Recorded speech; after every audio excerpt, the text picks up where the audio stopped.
আসসালামু আলাইকুম প্রিয় দর্শক, দেখতেই পাচ্ছেন একটি পাথরের খনি। এখান থেকে পাথর উত্তোলন করা হয়, তোলা হয়। এটার মধ্যে তারা মাছ ছেড়ে রেখেছেন।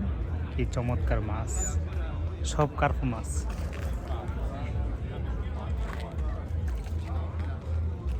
এক্সিলেন্ট না? চমৎকার।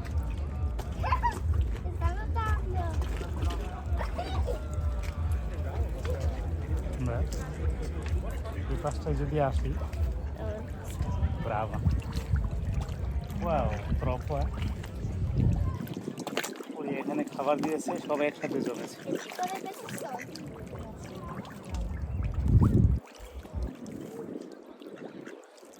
অবস্থা কি দেখতে পাচ্ছেন?